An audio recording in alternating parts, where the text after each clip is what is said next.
We're so happy to have you here today. Thank you, Professor, for introducing all of us, and I'd really like to just jump right into the conversation.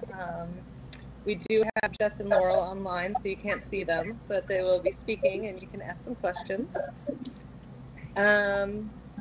So the purpose of today's panel is to dig a little deeper into some of the themes we hear around the panelists' real-life experiences and working in a technical environment.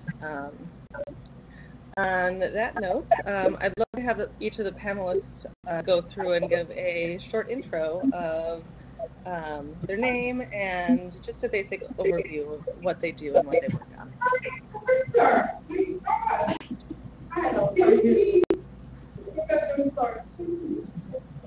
All right. Lisa, you are at my top right. Would you like to kick it off? Sure, absolutely. Before I begin, if I can do just a little PSA that if you are not speaking and you're dialed in, if you could mute yourself, we are getting quite a bit of background noise. That sounds a lot better. Thank you so much. So I am Lisa Brewster. I currently work at Oculus VR, running the App Store program. And I guess you could say that I'm a professional App Store manager, which still feels so weird for me to say after doing this for about 10 years. I first got started running the App Store for Palm Web OS, and then that's how I met Lindsay, as I moved over to the Firefox OS App Store and then running add-ons, and here I'm at Oculus. So that's what I do. I guess it goes to show that picking a niche thing and following your heart, following your dreams can be a valid strategy. Great. Thank you so much. Krupa, we can move on to you. Hello everyone, I am Krupa and I work as a test engineering manager in Mozilla. I've been in Mozilla for 8 years. I have a team of 16 and we do all the testing for 4 of our projects, which include add-ons, all the experiments we do on our browser, which is Firefox, as well as telemetry. I guess my strong suit was finding fault with others, and I made that into a profession which pays me. So. Thank you, Krupa. Laurel, you're up next. Thank you. Hey guys, this is Laurel Sue on the phone. I head the social media marketing team at DocuSign, so to give you a little bit of idea what that means, it's a little mix of developer action with data science and then the fine creativity that you might see on Instagram. Things that we do are running forecasting predictive analysis programs. We build AI chatbots, all those sort of fun things. Think of it as creepy advertisements at your finest. Perfect. Great. And Jess, we'll move on over to you. Hi, my name is Jess Johnson. I'm a senior product manager at Goodreads. Goodreads is a subsidiary of Amazon, but as a senior product manager, I am in charge of our entire book catalog as well as the community experience, and most recently I'm focusing on kind of the new user experience. A product manager, if you don't know, is basically somebody who works with all the different teams. I work with design, I work with engineering, I work with our business teams and kind of figure out what features we're building next and then how we're doing that. Great. Thank you so much. One of the reasons that I'm so excited about all of the panelists today is because I use and love all of their products, which is very cool because that doesn't always happen. And so it's neat for me also to hear these answers and to hear, what you guys have done to get where you're at. So for the first question, we'll go with, how did you get started in tech and what experiences led you to this as a career?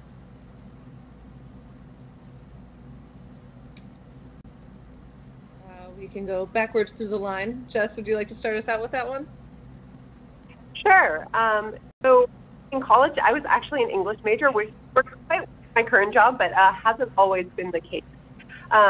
Basically, I was interested in doing a little bit of everything. I really loved coding. Like when I was in junior high, I was building my own websites. I loved taking those classes. But I also doing psychology and thinking about business and like kind of, I love every different thing. And what I kind of ended up finding eventually is like after college, after taking a job, I found out, oh my God, this product management thing seems really cool. Because for me, it was an opportunity to not only tech, but kind of, I get to think into the psychology of how do users use things? Why do they want to use things? How do you build something that people think is cool and that they're going to use every day? So for me, it was kind of like a little bit of a gradual like everything, and then I found, holy crap, there's a way I can actually use that for in a technical career. Great. Laurel? Yeah, so when I was at NYU, I actually studied music composition and politics, double major sort of a thing, and ended up going to law school.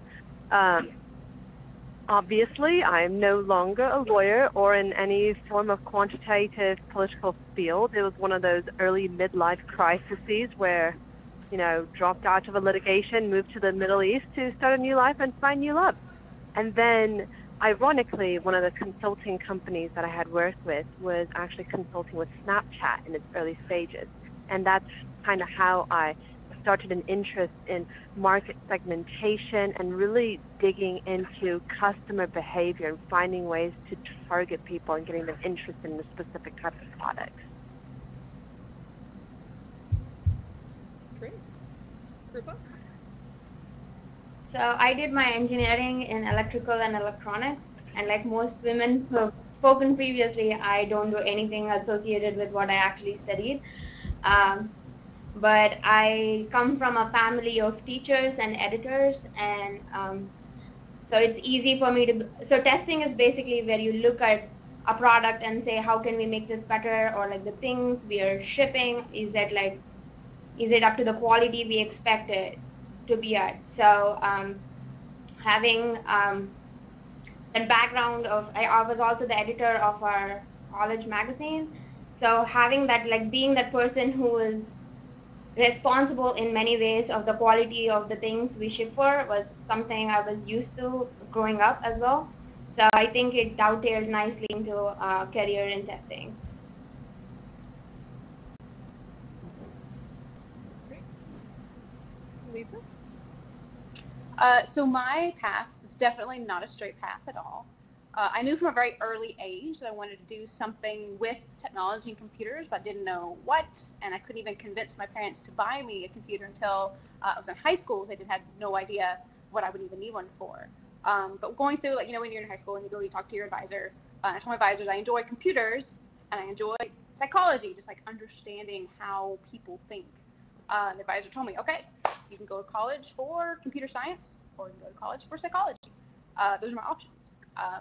So eventually, it wasn't until after I graduated that I learned about all of the different disciplines that are in between those two fields. Like if I could have done it over today, I probably would have gone into human-computer interaction or user experience or something like that. I ended up with an interdisciplinary studies degree with factors of like some coding and some like art and photography and design, and then like some business management, just to like combine all those skills. They let me kind of basically write my own degree, and that's given me what I needed. Great. So we'll move on to the next question for what is your biggest success and what is your success in the field, and what is your biggest learning opportunity been? I can go first. Great. This question stumped me, and I kept coming back to it a lot. And at least for me, like a biggest success is hard because so much of your career is small successes accruing over time. So I will instead talk about the biggest challenge I had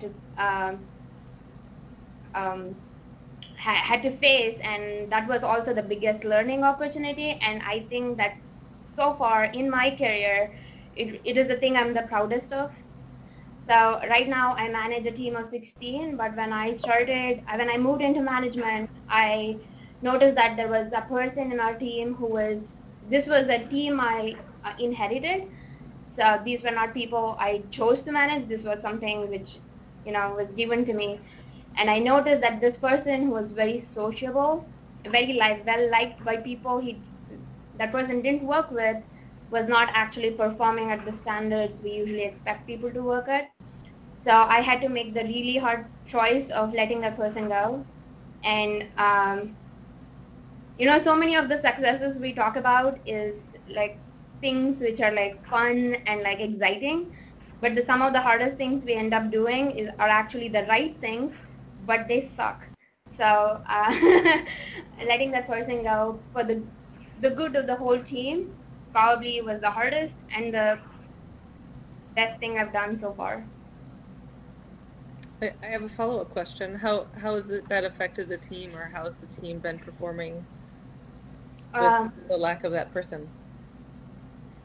So yeah, so when there is when there's a low performer in the team, it affects other people as well, not just the work, because they see that someone who is not performing as well as they are is still on the team, and it brings the morale of the entire team down. So now that that problem has been resolved, I definitely see an improvement, not only in the quality of the work and the speed at which things get done, but also the general morale of the team and how happy they are, and how they notice that, good work means they get identified for good work as well. So I think it was a good choice. Great. I can actually jump in on Krupa's concept of biggest success in terms of building a team, because when I had joined the tech world, I had always thought building a good team is to build a smart team. And what my biggest success was not building the smart team, but building a team that is very inclusive, that is very diverse, and I hate to say it, everyone, but someone that is accepting of a woman manager. So there have been situations where, you're put into a stakeholder meeting with high-level men, dominantly men in a room, and when you present analytics, you might be accused of being passionate. Like, oh, Laurel is too passionate over how she runs a certain campaign. However, when you recruit a very diverse and inclusive team, regardless of rank, let's say a male on my team is a data scientist, he'll be the one that quips up and say, actually, that's one of my statistics, and this is the reason why you should take a care for that sort of a number. So in that way, that was my biggest success, but it was also a huge learning opportunity in the importance of educating and informing my team of this level of diversity.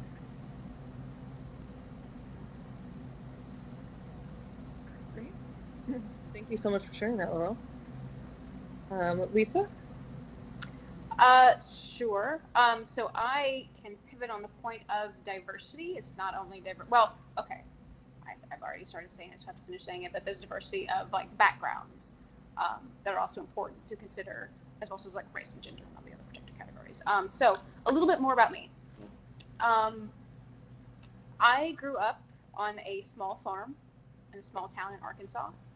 All my jobs, up until my adult life, had been all manual labor. That's helping my dad build things on the farm and pouring concrete, picking peas and baling hay. So my first job, I haven't had to fight to go to college. My dad didn't see a point in it. It's you're just going to live down the street. You're going to inherit the family business. You don't need college to do that. He didn't go to college.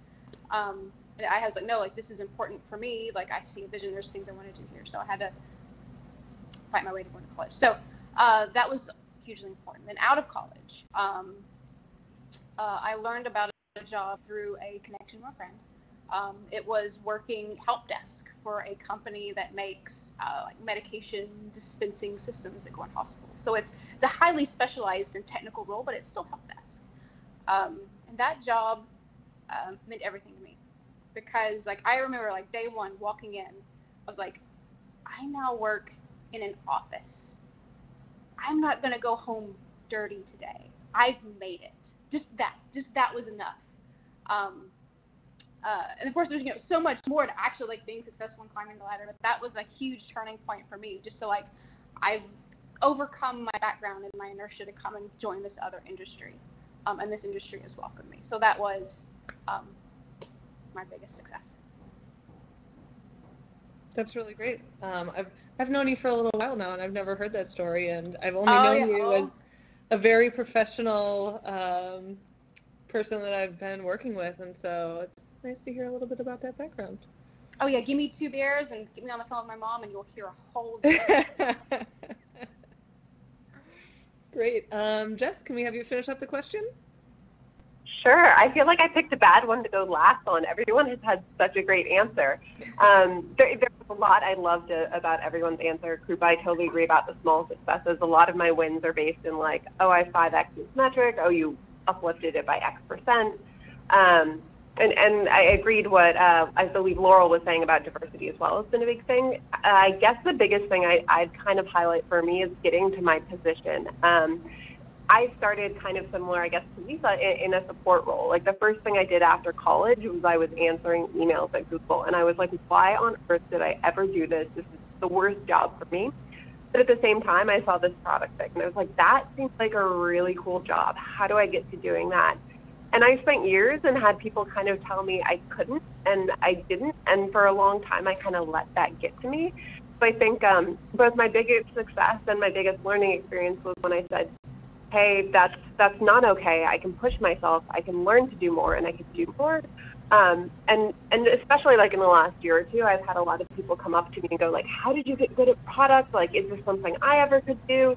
And kind of turning that into something where I can actually mentor people and help bring them up and help go, yes, you can. There is a path. Just because you don't start doing something doesn't mean you can't grow into that, has been a really big important thing for me because I'll probably talk about this a little bit later, but especially for women, there's so many women who just don't see those opportunities or don't understand the path. So figuring out that path for me and then being able to pay it forward to a bunch of other women coming up has probably been the biggest thing I'm proud of.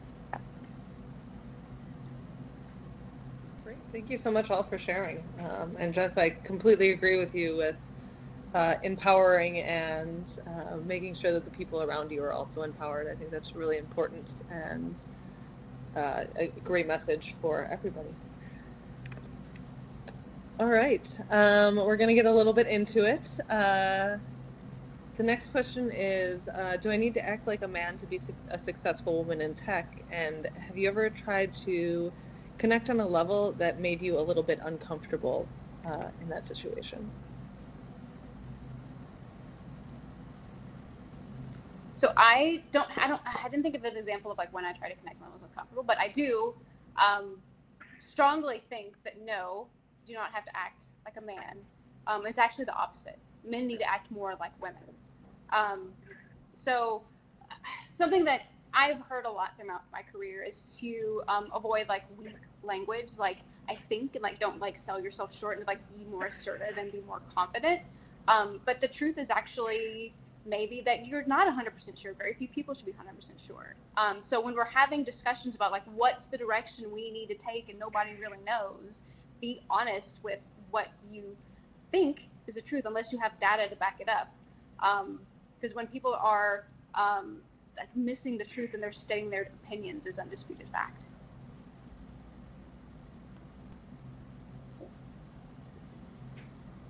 So when I started in my career, I was very eager to get fit in. So I remember this time, I think most women who know me know that I like dresses and pretty colors, and I like to dress like a piñata. And there were these 2 engineers who worked with me, but they were remote, so they'd never actually seen me other than, you know, my face. So eventually when they got to hang out with me, I was in a dress and I was wearing high heels, and one of them, I think that person did not mean it as a negative. They just were making a comment. They said, "You do not look like a nerd. You look so different than I thought of you as."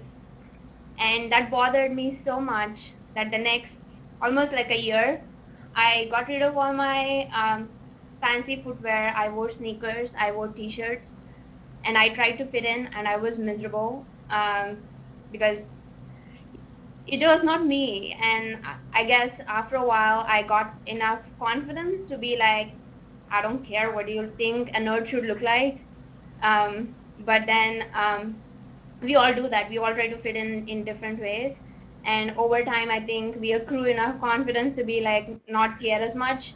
And hopefully, maybe in the future, it doesn't have to be like a nerd looks a certain way, or this behavior is manly, or this behavior is like a thing. If you're confident, be confident. If you're shy, be shy. If you're introvert and you don't like talking up in meetings, that's fine, send an email after. So as long as you're participating in the way which adds value to the team and the product you're working on, I think it should be okay. I'll also jump on to Krupa's saying. Oh, no, go ahead. You go for it. Okay, I love Krupa's colors, I would just say. It's a big part of her personality. So remember how I said people would think that I'm passionate. And when that happened, very similar to Krupa, I had shut down and decided, you know what, I'm going to change my look. I'm going to change the way I talk. And so that ended up being black shoes, black dresses, black outfits, red lipstick, and speaking in dead tones. But the fact of the matter is, you know, I am actually a very empathetic person. I cry for everything. I don't know if you guys were watching the Oscars, but Twitter ran a campaign about #HereWeAre. I cried during that advertisement. And, you know, the thing with the whole concept of act like a man to be successful, it's the complete opposite, right? People will be able to see if you're being disingenuous. And if anything, men should be more empathetic as well. It makes them a better manager. It makes them a better team. You know, it makes them a better peer in general. Sure. So to piggyback off that, like Krupa, I like wearing dresses. And if you get me talking about a small, cute animal, I will absolutely squee and like act totally girly about it. So there's no way I could be a man in tech. It's just not going to happen. And the first time I kind of like thought about how different it was when I was in college and I was working at a tech support desk. And I was actually a manager there, and I trained some guys. But what I realized is if I was at the desk at the same time as an Indian guy, people would look at me as a blonde girl, look at the Indian guy, and then if they needed to check something out, they'd talk to me. And if they needed to like actually ask a technical question, they'd talk to him. So I'm never going to be a man. And like for me, it was like, okay, I have to make a little bit of a game out of this. Like, so you think I'm dumb? Like, how is this going to be funny or fun for me? Because your preconceptions are kind of silly. Like, you don't have to be a man. That said, like one of the other things to talk about is like I think there's some things women can do that differently than they do naturally. Like some women I work with tend to undersell their accomplishments, and I don't think about it like, oh, you have to be more like a man. I think about it more like you should be proud of yourself and who you are. So like there's definitely differences in how women tend to act, and like I'd never say act like a man, but you know, be proud of who you are to everyone's point. Like, you should be the person you are, and it makes you better at your job because of it. Great. I completely agree with that. And as I'm sure you guys know, there are many a study saying that one of the reasons that women don't get raises is because they don't sell their accomplishments and ask, and they expect to be noticed. And I know that's definitely something that I myself have come across and, you know, not been at a point, especially at the beginning of my career, where I was getting paid less, but it's because I didn't ask. And, you know, I had a bit of imposter syndrome. And so I think one of the main themes that I've heard from all of you is be confident, be yourself, and if you'd like to say, if you know, don't say like all right, we'll move on to what do you think is the most significant barrier to female leadership? Oh, only because you were talking about women not representing themselves very well. I will give you an actual example. I was on the recruiting team at Brown University, and we had all these students come up to us and give us their resumes for our internship programs.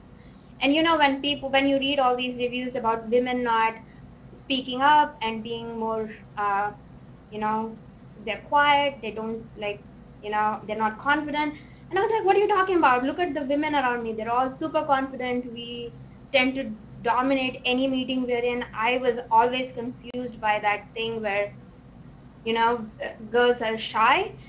But then over the course of the day, we had so many people come up to us and talk to us. They were asking us questions. And I noticed a certain thing. There was all the white men who came up to us, they asked us questions. They never doubted the fact that they deserved an internship, whereas all the girls, they had the same GPA, they had the same like all the qualifications were there. They were hesitant. There were times when I had to pull the resumes off their hands and take it from them, and they were like, I don't know. And I was like, this is what they're talking about, this is the thing. And I feel like it's almost like we are told that it's you have to be nice.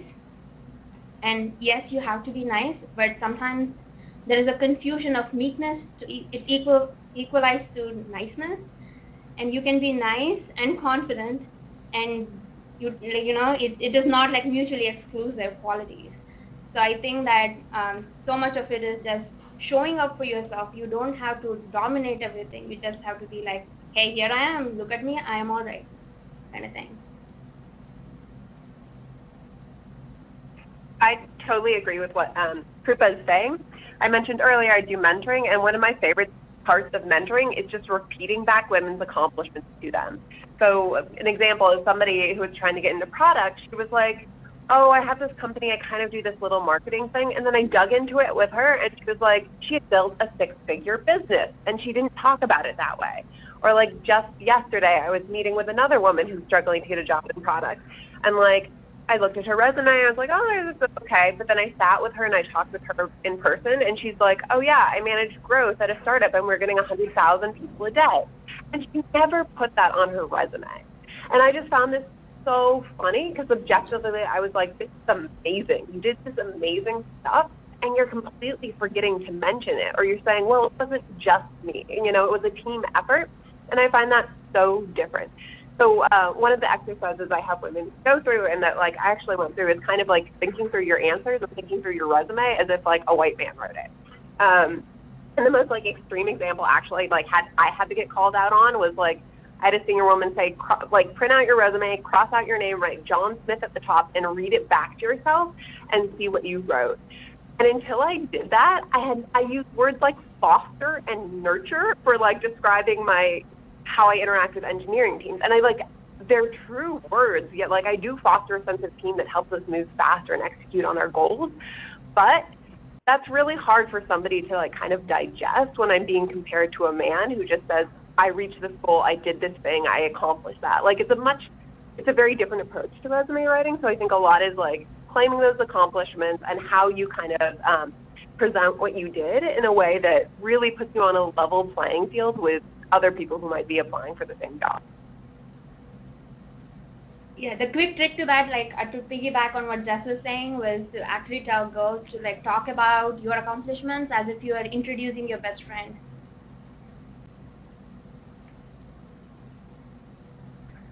I love that tip. So it's really just an internal bias, right? It's a level of comfort that we have with this internal bias. That's from a significant barrier standpoint, say it's just ourselves. So maybe the next best step is to commit to be better and not be afraid to actually talk about our great achievements, or better yet, talk about a friend's achievement or another peer's achievement who's woman, and then they will do the same thing for you. It's how we lift ourselves up in the leadership.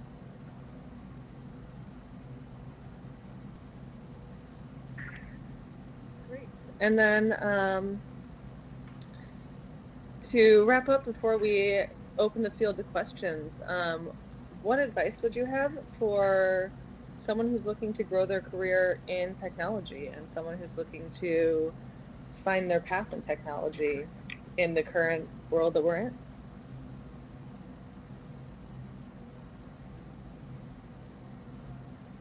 Laurel, I'll start with you. Learn basic coding. I mean, I know that's a stereotype. Everyone's going to say learn to code, but no, seriously. I'm not saying that you need to be writing advanced codes and putting it onto GitHub every week, right? It's just understanding the basics of how code works. Pick a simple one. Start with Python, right? Because that can bridge your way into data science. It can bridge your way into customer success. And then you can go into product management or something like that. And there's a lot of free classes that you can take online. And if you would prefer it in video game format, they even have it in video game format. But it's a weapon that you can put on your resume, and it would be incredibly valuable. To build off what Laurel said, learning tech is a great skill, but I'd even generalize it and say, like, don't listen to when somebody says no, or don't listen to yourself if you're saying, no, I'm not technical, or no, I can't do this. Because a lot for me was just saying, like, okay, I don't know this part of coding yet, or I don't know this part of design yet. How do I get that skill? How do I push myself? How do I get there? Because don't sell yourself short on what you can do. Especially early in your career, there's really no limit. So if you want something, go get it. So much of your, sorry, go ahead, Lindsay. No, I was just saying, here, I agree. Yes, so much that. So much of your tech life is spent in meetings. And the best thing about meetings is be the person who asks the most number of questions. I mean, don't ask questions for the sake of asking questions, but go prepared into meetings. Have questions. And it doesn't matter if you don't know what they're talking about, and that is how you figure out the things you don't know, by asking questions. That is they say that, I might look foolish, but be a prepared fool, go with questions and find out the answers. Absolutely agree with Krupa, and that's actually something that I learned during my time at Mozilla. There was a very good engineering manager that I drew a lot of inspiration from, and she had a quote of being like a senior leader just gives you the privilege to ask the dumb questions that everyone else is thinking, but they don't have the confidence to ask. So yes, absolutely. Know your domain and know your stuff, but if something doesn't add up, ask those questions because it's probably not been thought through, and then you will get a lot of recognition and be oh, they asked that. That's a very well thought out question. Thank you. It'd be greatly appreciated. But what I have to add for what advice I would give someone looking to grow their career, again, kind of drawing on I guess my more unique background of I never thought that I would end up in the exact specific niche that I ended up in. But find your vision, find your truth, find your North Star. It doesn't have to be a crazy new idea or a big idea. Just find some specialization where you're naturally curious, and your work will reflect that, and your experience will reflect that, and then you'll be sought out as an expert in people who need that one little specific thing. Don't over-specialize, because then you could get yourself in trouble, but having that in your pocket is a valuable tool. And then, as you know, you of course build a network of people who support you, and they know you, and they believe in you. And make sure they know what your North Star is, what your thing is, and they can help you find opportunities to help grow that even further. Great. We can open up the floor to questions. If you guys don't mind, I'd like to start. I've got a question for you guys, and I would love to hear what you guys have to say about finding a mentor. I know, Lisa, you touched on that with the end there, and networking, or finding a group of people that you can go to when you have questions, or have a bad day where being a woman in your field isn't fun. Someone else needs to answer this. I'm terrible at finding a mentor. So I can say that I've actually found my mentor on a, ironically, Facebook group called Tech Ladies. Not sure if you guys have heard of it or if you've seen it. It's It's literally called Tech Ladies on Facebook, and there's like 3 different things that you can do, like hashtag help a sister out, discuss, ask, offer, etc., etc. And I was actually answering to a question about Snapchat. And this other woman had reached out to me. She had found me on LinkedIn based off of my Facebook reply. And what ended up starting just off of me answering her question ended up her actually offering me advice on best ways to negotiate pay, best ways to negotiate pay for my team to ensure that my team gets promoted and gets their raises as well. So it just has to happen naturally and have to be, unique to the situation of yourself.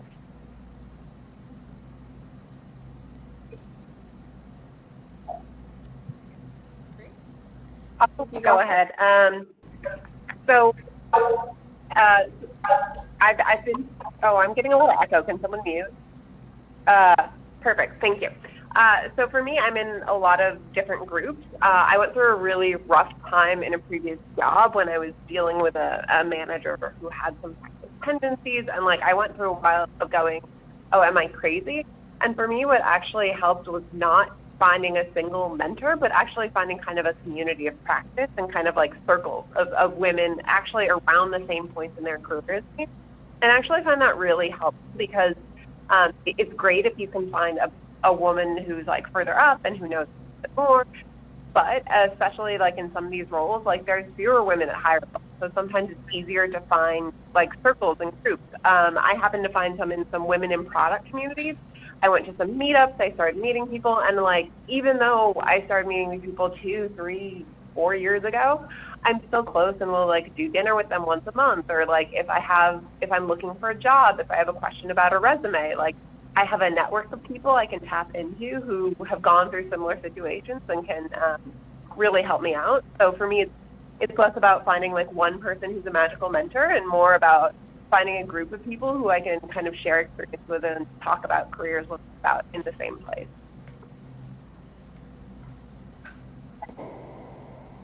Great. Thank you guys so much. Are there any questions from the room? Questions? I have a question. Hi, Lisa, I have a question regarding VR. So I recently gotten into VR and I was wondering, what do you do when, sometimes you're doing a new app and it's a long day and you don't have the answer. How do you keep yourself motivated?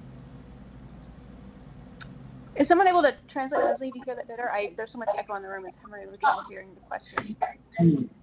So let me repeat the question. Maria asked this question regarding virtual reality and how your workday could be a long day and sometimes frustrating. That said, how do you manage that? How do you deal with that? Okay. So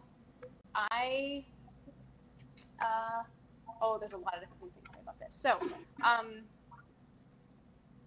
one of my sort of like platforms that I try to promote for my team and for the rest of my broader org is the importance of mental health in the workplace. And we always have like such a strong stigma against talking about when you're having like a bad brain day, that we just keep it internal.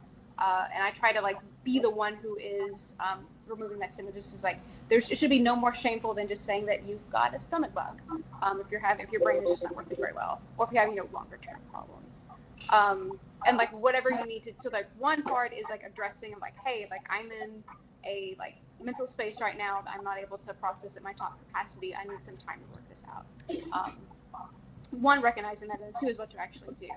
I am a big proponent of flex time and don't have to be in your desk at a certain set period of time. I had a situation a couple weeks ago where it was just like challenging problems and I didn't see like the path forward, and my manager was kind of making it harder, just like said the wrong thing. He's a good manager, he's a great manager. Just like said the things that were not what I needed to hear at the time, and was having a bad brain day. I was like, this is just too much. I'm going to cry at my desk if I stay here any longer.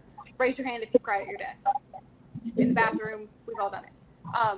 So just like get away, get out of the situation, go we have, so I work on the Facebook campus here in Menlo Park, and we have, it's a huge campus, beautiful campus, and we have an area, I don't think this is the official name, but I call it the Introverts Park, where it's just like a little like segment off of where all the buildings are, and it's kind of enclosed, and there's some fountains and some benches and some rocking chairs and a literal treehouse spaceship. Remember, this is still Facebook. So like this day, like I was just like, I can't deal with anything right now. So I went to the Facebook treehouse spaceship and I cried for a little bit.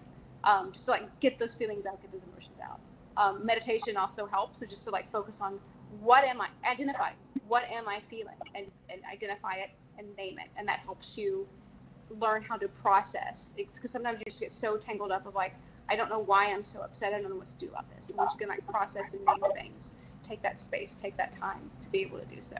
That's what I do. That's what helps for me. Thank you. Thank you, Lisa. Other questions? I know there are more. Yeah. So I wanted to get back to the point of encouraging women to look into technology. I think it was you mentioned during the recruitment process, noticed that men were very forthcoming and confident about pursuing an opportunity, but for women were not. I have a scenario now where I actually would like to take women who I know have capabilities but don't seem to be interested in technology, but have the skills to do so, and move them into technical roles. Because I've seen that that's how men are roles early on. They came with the data center, these are just guys who did hardware work at Home Depot or something, nothing about technology, but little by little, just by being in their environment, learned it, and are now leaders in that field. So what would you recommend? How do we give women have the skills, the appetite, the desire to make the leap into something that they're probably afraid of? It's hard to have to be very deep to embrace it and do the work. You don't have to be teaching or nerding to be technical. Let me share a repeat, just in case you didn't hear all of the details. Professor Israel is asking the question about how to motivate and to bring women into technology that do not have a techno background. They have tremendous talent and ability and possibly a great deal of interest, but they don't have that technical background. So in your processes of identifying and recruiting and developing the talent that each of you do, how do you overcome that resistance with perhaps a woman who just doesn't feel that they're prepared to go into technology, and you know they are?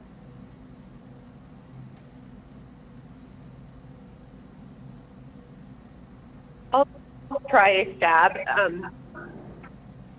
The first thing I say is I wish there was a magic answer to this, because if there was, I feel like so many of us would be like, oh my God, let's do it this instant.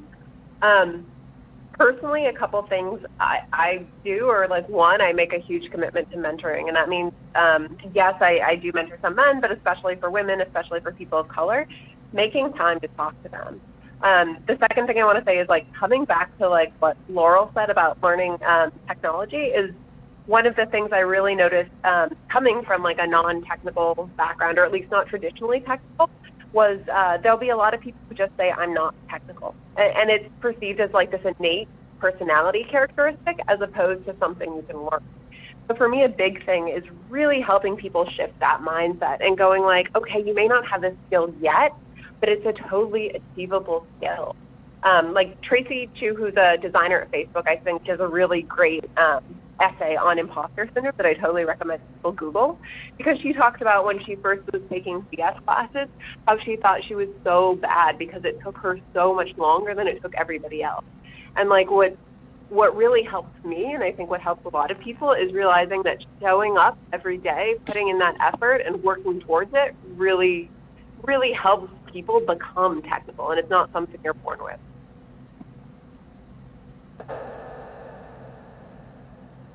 Very Yeah, well I completely agree with that. Oh, sorry. So the only thing I would add is that I feel like sometimes when you think about working in tech, we think of the things we see in pop culture, like someone sitting in a hoodie, like Mr. Robot hacking away. But there are so many aspects to working in tech that say if you totally hate, you're like, coding is totally not for me, I hate all of it, I don't enjoy it. There are so many other aspects to working in tech which could still be great for you. So I think that maybe talking about that more, I think this would make you good at any job, like mostly critical thinking, right? Like that is probably the most important thing for you to be successful in any career you choose. So if you can pick, say something like, I don't know, maybe design or like animation or like game building or like something else which is not, there are so many things which are tech adjacent which can be a good fit for you if you think that I want something like this but not this one exactly. Not all of us have to be developers. There are other aspects to tech as well, so maybe we should highlight that more as well. I'll jump in as well. I just hired a non-technical contractor to help me out with some of the work that I had to do. And she is the best person I've ever hired. Because I give her a task and then it's done correctly and very well. It's not a technical position, but I know she was a little bit nervous about jumping into it because we are a technical company. And with her, it was really about, being there to be a bit of a mentor, but she had all of the skills. She had everything that she needed. It was just that final push to say, I'm going to be your manager. It'll be fine. I just need you to do these things for me. And I know not everybody has that bump or jump, but when I started in tech, it was because a woman that I knew that I needed an internship for NYU and said, hey, my startup has internships. Do you want one? I said, yes, I do. And that was how I got into tech.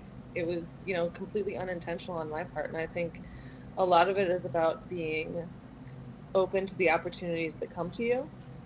And then, sometimes you'll do really well and sometimes you won't. And that's all okay.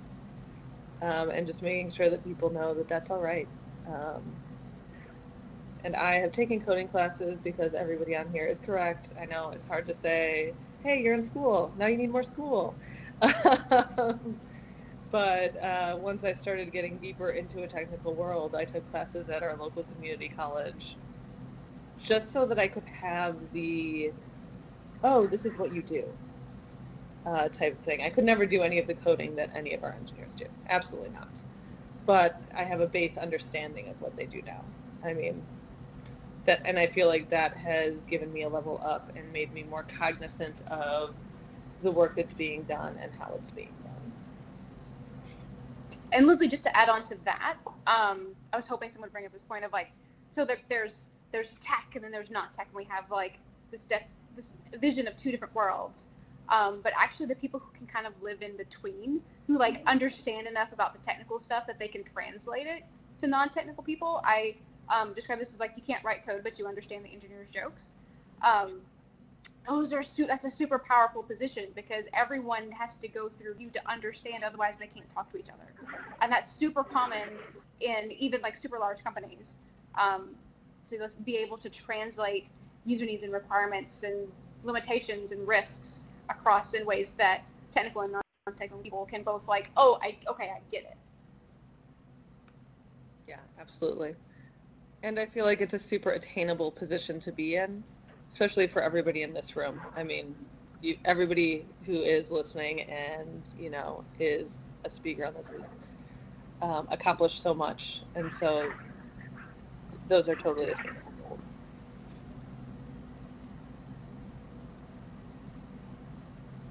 All right, we've got 4 minutes left. Is there a last question?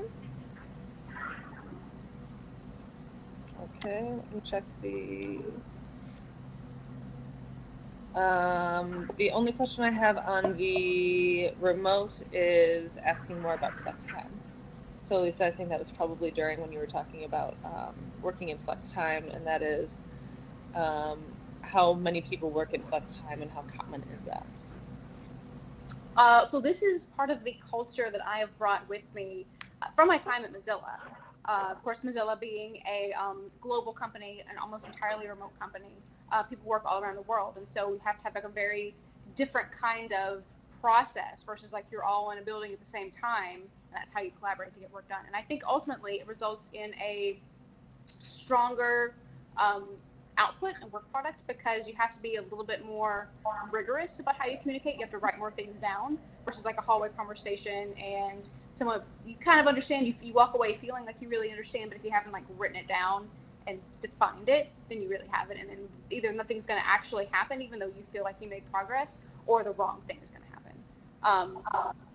So just like going through like a text-based communication, I think pushes you into more of the right kind of structure. And then you can have, of course, those can be like synchronous or asynchronous kinds of conversations. One thing that's unique about working for Oculus is it's very hardware driven. So we do have a few challenges during like the holidays. I want to go home and spend 2 weeks with my mom, but am I gonna like get on a plane with like a big Rift PC and a headset and all these wires and cables and crap? We have like now like some laptops we can use to travel, and we have other people on the team who don't travel, so that they can be like, you're the ones like if shit hits the fan, like you've got the Rift set up and you can check things out.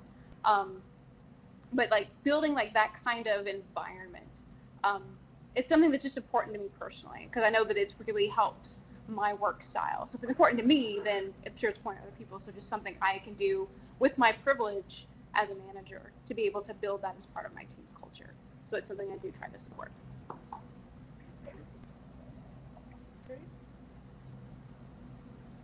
We are so appreciative for the time that each of you have taken, and we thank each of you, Lindsay, Lisa, Krupa, Laurel, and Jessica, for being so open and sharing of your experiences. Tremendous opportunity for those that are here with us today in person and those who are online, and we cannot thank you enough. We truly appreciate it. Thank you.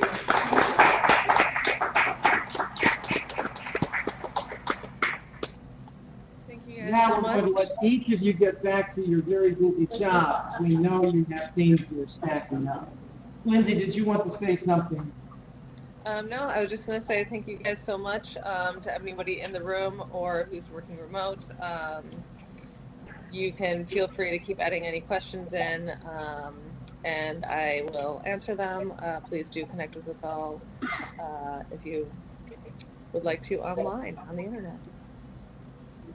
Thank you once again. All right. Thank you. Thank you, folks. And thank you.